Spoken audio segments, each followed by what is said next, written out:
সকলোকে নমস্কাৰ জনাই নতুন এটা ভিডিঅ'লৈ আপোনালোক সকলোকে স্বাগতম জনাইছোঁ।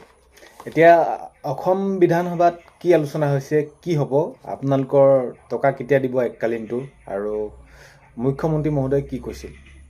এতিয়া আমি যদি শেহতীয়াকৈ চাওঁ, মাননীয় মুখ্যমন্ত্ৰী মহোদয়ে এই নিৰ্বাচন জয় হোৱাৰ পাছত, নিৰ্বাচন ফলাফল তেওঁলোকে বিজয় সাব্যস্ত কৰাৰ পাছত আৰু মুখ্যমন্ত্ৰী ৰূপে শপত গ্ৰহণ কৰাৰ পাছত মাননীয় মুখ্যমন্ত্ৰী মহোদয় কিন্তু আপোনালোকে যদি চাই যোৱা বিধানসভাত যদি আপোনালোকে লক্ষ্য কৰিছে তেনেহ'লে এইখিনি আপোনালোকে নিশ্চয় মনত আছে যে তেওঁ কৈছে অহংকাৰী হ'ব নালাগে। তো বিধায়ক হিচাপে যদি কোনোবা নতুনকৈ নিৰ্বাচিত হৈছে, তো আমি যি বিধায়ক হৈছোঁ, মন্ত্ৰী হৈছোঁ, মুখ্যমন্ত্ৰী হৈছোঁ, তো এই আমাৰ এই যি অহংকাৰখিনি আমি দূৰত ৰাখিব লাগে। তো মুখ্যমন্ত্ৰীয়ে এই ধৰণৰ মন্তব্য কৰাৰ উপৰিও তো বিভিন্ন ধৰণৰ বিষয়ৰ ওপৰত মন্তব্য কৰিছে। বিধানসভাত বিভিন্ন ধৰণৰ বিষয়ৰ ওপৰত মন্তব্য কৰি সেইসমূহ UCCকে ধৰি তো যিসমূহ কাম কৰিব আগন্তুক সময়ত এই কামসমূহ কথা কৈছে। তো এইটো কথাৰ পৰা বুজিব পাৰি মাননীয় মুখ্যমন্ত্ৰী মহোদয়ে এতিয়া যিটো প্ৰতিশ্ৰুতি দিছিলে সেইসমূহ আটাইখিনি পূৰ কৰিম বুলি কৈছিলে। কিন্তু আপোনালোকে যদি চাব অন্য নেতাতকৈ মাননীয় মুখ্যমন্ত্ৰী মহোদয় বহুত পৃথক।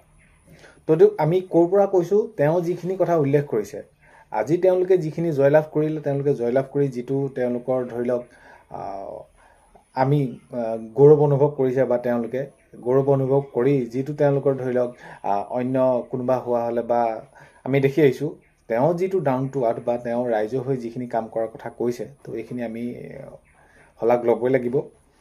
বাৰু যি কি নহওক, এইটো আমি বুজা যায় যে তেওঁ যিহেতু এই কথাখিনি উল্লেখ কৰিছে যে বিধায়কসকলকো কৈছে আৰু নিজকো সেইখিনি সাঙুৰি লৈছে যে অহংকাৰী হ'ব নালাগে বা কামখিনি কেনেদৰে কৰিব লাগে ৰাইজৰ হৈ, তো ইত্যাদি ইত্যাদি।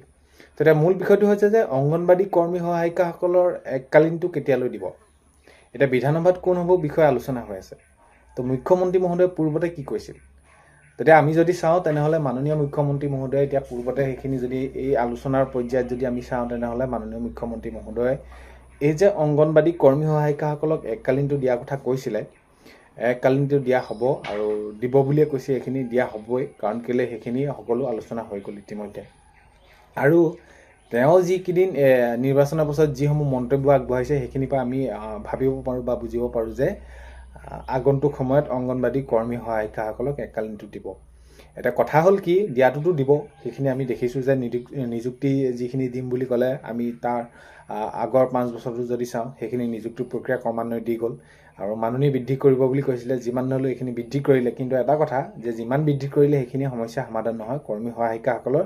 তো এই বিষয়টোৰ ওপৰতো আৰু গুৰুত্ব সহকাৰে লোৱা উচিত বুলি মই ভাবোঁ, বা আগন্তুক সময়ত এই বিষয়টো গুৰুত্ব সহকাৰে লৈ মাননি বৃদ্ধি কৰিব লাগে অংগনবাদী কৰ্মী সহায়িকাসকলক।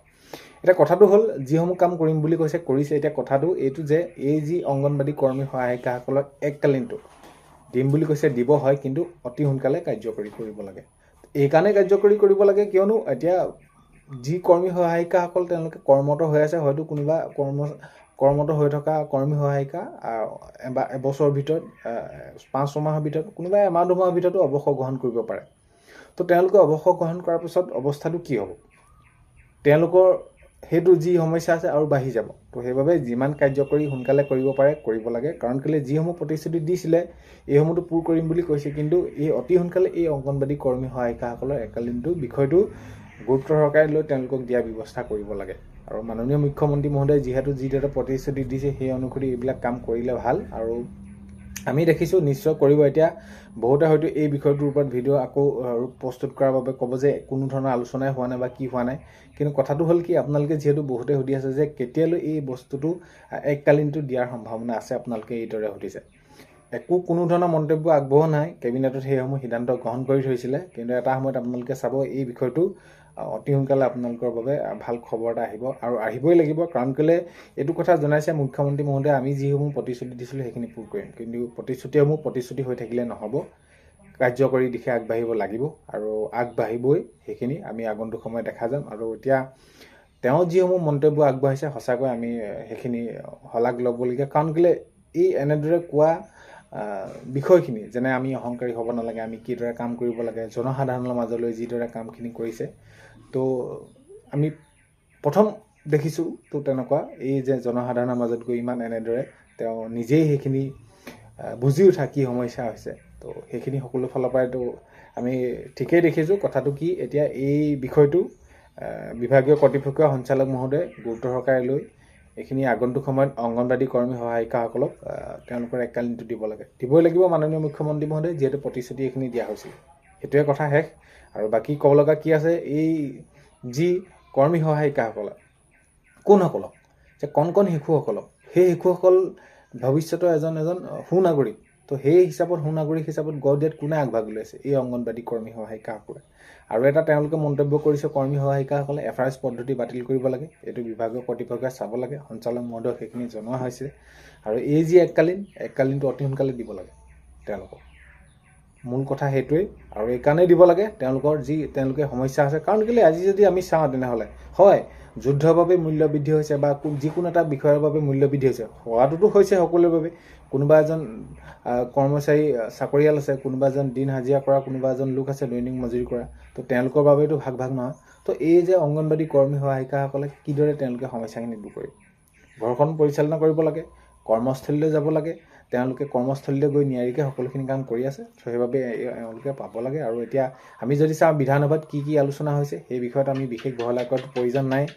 তো কোনসমূহ বিষয়ত, নাৰী সংৰক্ষণৰ ক্ষেত্ৰত বা বাল্য বিবাহৰ ক্ষেত্ৰত, তো এই বিষয়খিনি সকলোকে আৰু যিসমূহ প্ৰতিশ্ৰুতি দিছে আগন্তুক সময়ত পূৰ কৰাৰ দিশে সেইখিনি আমি লক্ষ্য ৰাখিছোঁ বুলি মাননীয় মুখ্যমন্ত্ৰী মহোদয়ে কৈছে। আগন্তুক সময়ত এই আলোচনাত যাতে এই যি মাননী বৃদ্ধিৰ সমান্তৰালকৈ বা এই যি আমাৰ এককালীনটো অংগনবাদী কৰ্মী সহায়িকাসকলৰ অতি সোনকালে ল'ব লাগে বুলি সেইটো আমি ভাবোঁ। কাৰণ কেলৈ তেওঁলোকে সেইটো পাবলগীয়া, সোনকালে পাব লাগে, সমস্যাখিনি দূৰ হ'ব লাগে। কথা ইমানেই। কাৰণ কেলৈ অৱসৰ গ্ৰহণ কৰাৰ পাছত তেওঁলোকে আকৌ সেই বিষয়টো কিদৰে তেওঁলোকে আঁতৰত পৰিব?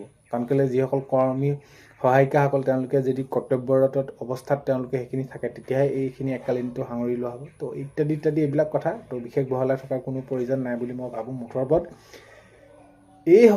যিসকলে দেশৰ ভৱিষ্যতত এজন সুনাগৰিক হিচাপে কণ শিশুসকলক গঢ় দিয়াত যিহেতু তেওঁলোকে আগভাগ লৈ আছে, এই কৰ্মী সহায়িকাসকলক তেওঁলোকৰ সেইখিনি বৃদ্ধি হ'ব লাগে। তেওঁলোকৰ কোনো গৰম বন্ধত ছুটি নাই, তেওঁলোকে সকলোখিনি কাম কৰিব লাগে। তো তেওঁলোকৰ এইখিনি প্ৰাপ্য, তেওঁলোকৰ এইখিনি অধিকাৰ, তেওঁলোকে এইখিনি পাব লাগে।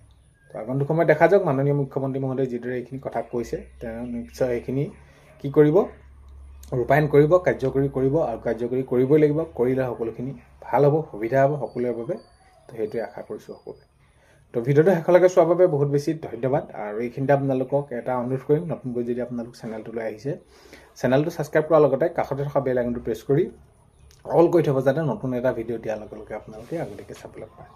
আজিলৈ ইমানেই। অন্য এটা ভিডিঅ'ৰ সৈতে লগ পোৱাৰ আশাৰে পায়।